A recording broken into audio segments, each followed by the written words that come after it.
So why is inequality growing?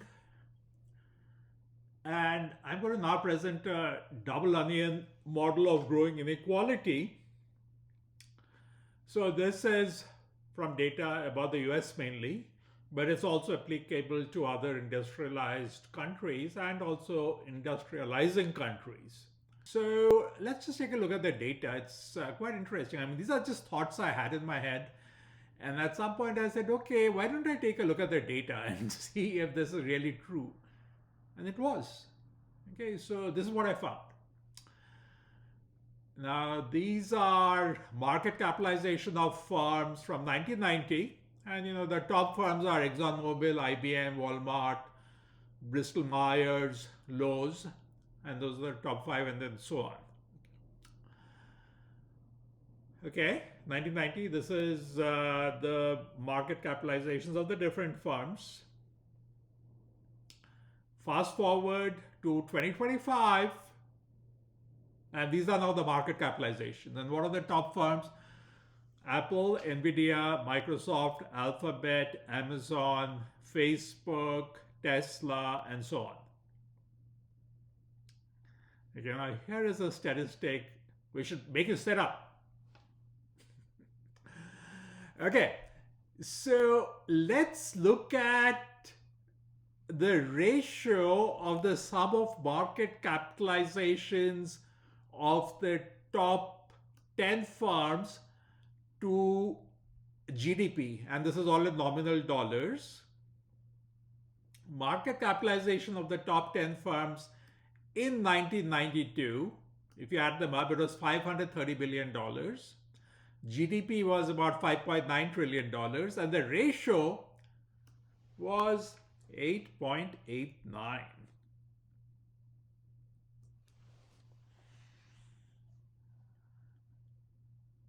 What happened in 2025? Well, you go forward to 2025, the market cap of the top 10 firms now adds up to $25 trillion, up from $0.5 trillion. And the GDP has increased to about $29 trillion. So the ratio of market cap of top 10 to GDP 2025 is 87.89%. That's a pretty startling increase, right? From 8.89% to 87.89%. So the largest firms have become much more profitable compared to the rest of the economy. Okay, so that was the first data for the first part. Now the second part is what's happening within firms. Well, I mean, within firms, like, people like they measure this, and this data is available. There are various, you can have other measures, but I'm just looking at one measure, something which is like easily available to me. Yeah, I do think about a lot of different things, so I don't necessarily go looking for a lot of data. I just view the world and I have an idea what's happening in the world, and then I'm satisfied with the data work that I do. So here's the work that I'm looking at now. In 2021, the ratio of the CEO to typical worker compensation was 399 to 1. So they were getting about 400 times. The CEO was getting about 400 times the typical worker. And this was up from 366 to 1 in just over a year. It was up from 366 to 399. And believe it, back in 1965, it was just 20 to 1. And in 89, it was 59 to 1. So what you see over here is that the income of the CEOs, and when you have income, that's also a proxy for the entire wealth, economic wealth. So the income of the CEOs has gone from 20 to 1 in 65 to 59 to 1 in 80 to 400 to 1 in 2021. Now, there's some debate about how the CEOs to typical workers' pay should be measured, but I'm looking at a time trend, so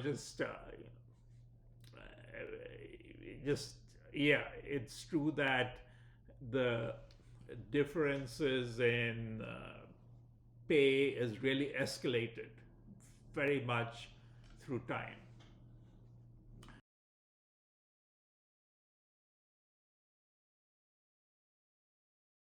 So, now this is the double onion. The first onion is this is what it was before.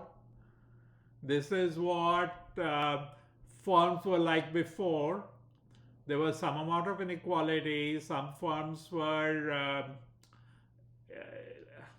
compared to the average market capitalization, there were some firms which were below the average and some were above, and overall it looks something like this. So this onion basically is the width of the onion is what is the density of firms at a particular ratio. So before it was like this, and now it has become more concentrated towards the top. And this is like, I'm just saying that, okay, it's a log scale. Now, this is not based on actual numbers which I've made. This is a visualization of what's happening. And then there's the growing inequality within firms. So the above was a growing inequality across firms, and now there's a growing inequality within firms. So you combine these two, and again you get this onion, right? You get something like a onion which is showing greater inequality over time. And now this is the change in the onion for earnings of you can say households or individuals over time. Before, it was something which looked like this, and now it's something which looks like this. So this is the ratio, and it's a log scale. So at the average, the ratio will be 1, because this is ratio of income to average income, and the log will be 0. So this blue line on the y-axis is 0, and what has now happened is that a lot of people have been pushed down below the blue line, and so this is just a visualization of the increasing inequality. Now, if you want to kind of from a graph like this, if you want to say, okay, what is the ratio for log minus 0.2 to minus 0.1, how many individuals lie in that range? So you just have to integrate, okay? Because this is the density, the width is the density, so you just got to integrate. Okay, so obviously, like, there's inequality growing, but there's a very pernicious effect of this inequality, which just goes beyond simply and goes beyond simple economics, economic suffering. And that pernicious effect of that inequality is that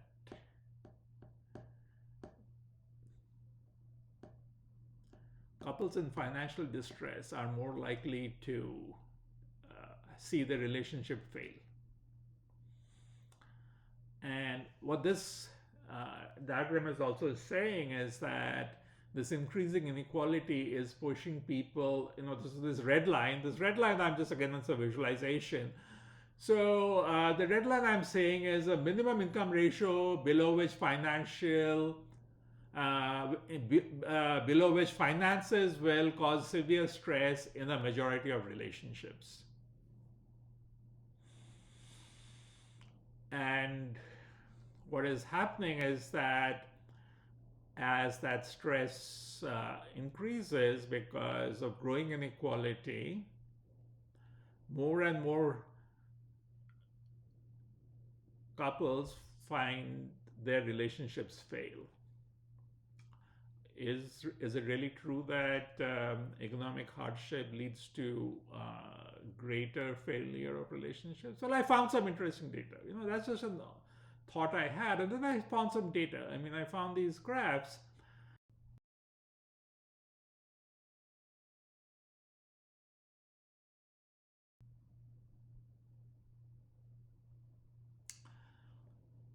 So the sickly economy, which sort of looks like a witch's hat. That's what my wife told me. I was showing her this thing, and she said, "Oh, that's a witch's hat." So I said, "Okay, it's a witch's hat," but it's actually a sickly economy. To transfer it to a healthy economy, what you need is income fairness and food affordability. You need these two programs. Income fairness increases the wage rate earned by those who are the lower earning people, and food affordability makes the government pay a certain part of the price of food which they purchase. Now, when you do these things, this sickly onion, dysfunctional economy, will become a healthy onion.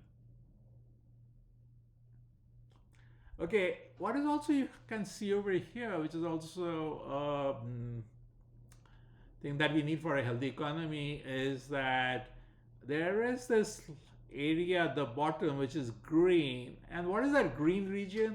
The green region is guaranteed government employment. And again, I said, you don't want to give handouts. People who want employment should always find employment. They may not always find it in the free market, but so the government should guarantee employment. And why are they like at the bottom of the onion? Well, they're at the bottom of the onion is because government employment will usually lack incentives and accountability. So we want them to graduate onto the free market. So the black region is a free market, the green region is government guaranteed employment. And then if somebody just doesn't want to work in the free market, they just want like just a guaranteed employment, they can work in the government guaranteed employment. They'll earn less than they would likely in the free market, but still their earnings should be good enough to keep them above that red line.